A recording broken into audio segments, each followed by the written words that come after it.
today I wanted to show you a vinyasa specifically for the feet.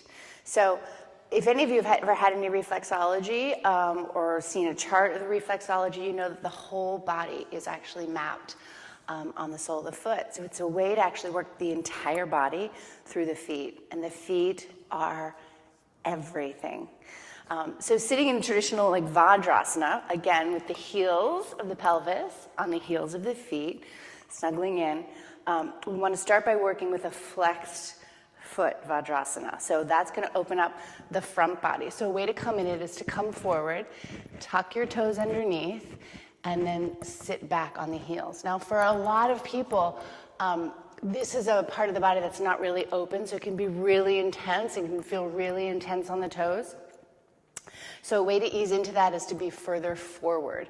What you want to make sure is that you're not sitting on the tops of the toes, but you're really trying to get into the balls of the feet, which is the lung of the foot. So you'll notice that you need to breathe more and better. So you really want to get even the pinky toe down on both sides. And then eventually you'll be able to sit up on it and really feel that lengthening up the front, which again, the lungs moving forward, the potential of the foot, the potential of the chest and lungs. So even, you can do this also with blocks to start. You can begin to, you should be able to even bounce here. This should be really opening up the sole of the foot.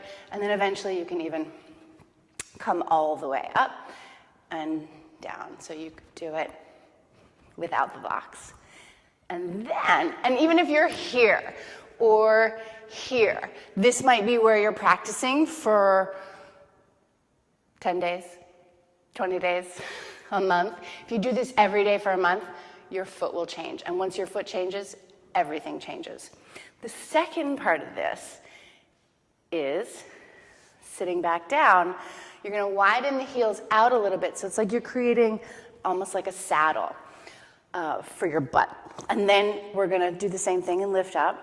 A lot of people, myself included, this one is even harder once you get into it, because what you're doing is breaking down the mineralization, the calcification on the top of the foot.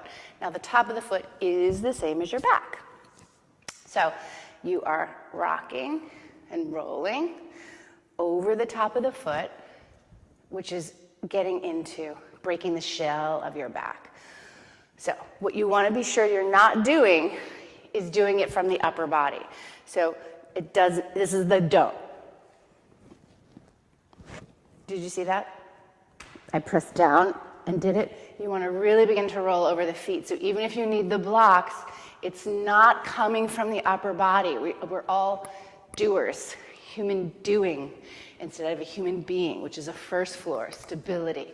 So eventually, you're doing a vinyasa, working the sole and the top. So moving into the potential,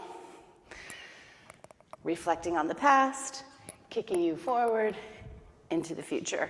And really this also works, builds up an arch, breaks down an arch that's too high, builds up an arch that's flat.